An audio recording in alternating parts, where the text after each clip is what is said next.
Most people would set up their network, adopt a few devices, and call it a day. But I'm not most people. I decided to take a perfectly working cloud managed network and move the entire controller to a server sitting on my rack. What should have been a simple weekend project turned into Docker rebuilds, controller discovery issues, VLAN migrations, and more than a few moments where I seriously questioned my life choices. But in the end, I got it working. Today, my entire Alta Labs network is managed by a controller running on my ZimaCube. And even though it's self-hosted on my own equipment in my office, I can still be sitting here, enjoying a cold one, controlling my entire network. So let's talk about whether self-hosting Alta Labs Control is actually the right move. Exterminate!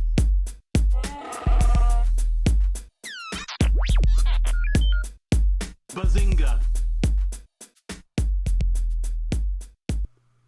All right, so let's just take a quick overview of the equipment we're dealing with here.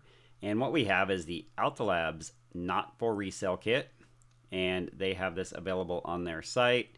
You can sign up and get a discounted rate on it. And basically what you're getting here is the entire package to test out for installers or integrators. And it comes with the Route 10 router, which is a 4-port 2.5 gig and then 2 more ports of 10 gig SFP plus. It's PoE on 2 of the ports. It's got the quad core Qualcomm network accelerator, and it is completely, all of these devices are completely controllable via the app, the web or cloud-based controller, the hardware controller, or the self-hosted controller. Next up, we've got the S8 PoE, and this switch is an 8-port switch. It's a gigabit switch. 4 of the ports are PoE plus, and it has 60 watts of power, or 60 watts of PoE budget. And then we're looking at the 2 APs. You got the AP6 and the AP6 Pro. Both of them are Wi-Fi 6. The biggest difference that I've found between the two are the IP rating is a little higher on the Pro, and the quad antennas on the 5 gigahertz network. So, and then on my side, because I'm doing a complete 10 gigabit backbone for my system, I opted in for the S12. And the S12 is a 12-port SFP plus, and it's 10 gigabits per port. Again, it's same features of the other ones with the app supports and controller support. So anyway, that's a quick overview of the equipment. I will be honest with you, Alta Labs did send all this out to me, and I thank them very much. There's no money exchanged, and they don't get to see this video before it comes out. And this is just more of a struggle video for me anyway. So let's jump into the setup. All right, so I got the APs mounted on the walls, and I did a lot of 3D printing. And these are custom mounts for the Route 10, the S8, and of course my ThinkCenter there. And I will put links to these print files down below. And then the ZimaCube's mounted in. After getting it all done, I was able to go through and set up the Alta Control. And the first time I did it, everything went smooth and great. And then I decided to check out the cloud, and I migrated everything over, and that cloud controller was working amazing. So why would anyone want to self-host a controller when the cloud version works so well? Well, for me, it's not about avoiding the cloud, it's about ownership. I want the controller running on hardware that I own inside my network under my control. If my internet connection goes down for some reason, which it rarely ever does, then my controller is still up and running in my house. I also wanted to learn how the platform actually works from behind the scenes. As someone who loves self-hosting projects, this is kind of right up my alley. There are some practical benefits too.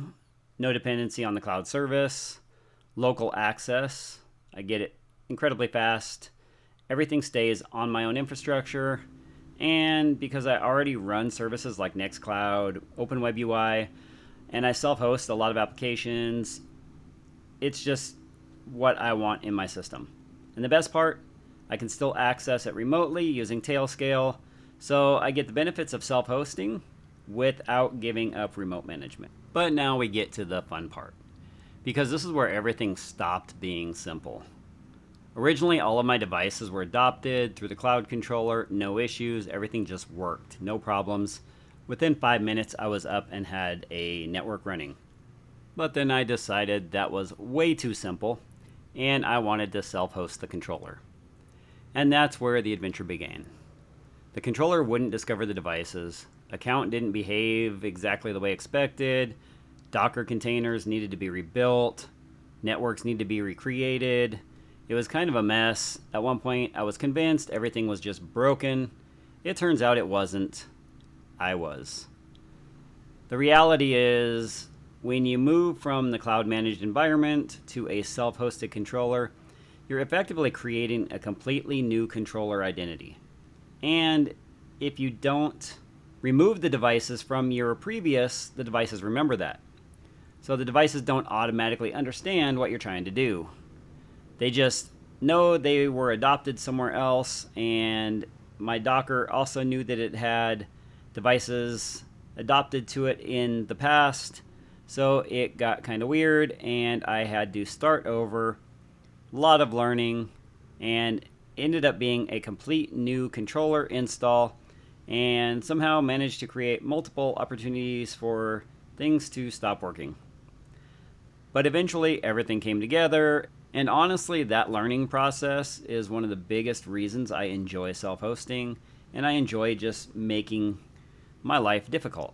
You don't just end up with a working system, you understand exactly how the system works, and that's what I love more than anything. Today, the setup is surprisingly simple. Internet comes into the Route 10. Route 10 feeds the S8 switch. The switch connects the access points through the house.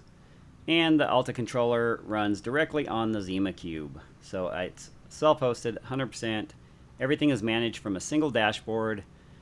Device statistics, client information, network configuration, firmware updates. It's all available through the self-hosted controller. For remote access, I use Tailscale. It gives me secure access back into my home network from anywhere in the world, anywhere I need on any of my devices. No complicated port forwarding, no exposing services directly to the internet. It just works through Tailscale. So that's why I use it. Just a secure connection back to my network whenever I need it. And that's what makes the setup so powerful. And this right here is my favorite part. Right now I'm sitting at the brewery, enjoying a cold beer, eating some pizza. My Mac's here on the table, and I can manage my entire network. The dashboard isn't running in someone else's cloud. It's in my network rack, in my office, and from here or anywhere, I can manage my entire network. And that's incredibly cool. So, is self-hosting Alta Control worth it? For most people, probably not. And I mean that in the best possible way. The cloud controller is excellent, it's simple, it's fast, and it just works. But if you're into self-hosting, home labs, networking, and building your own infrastructure, then it's a very rewarding project.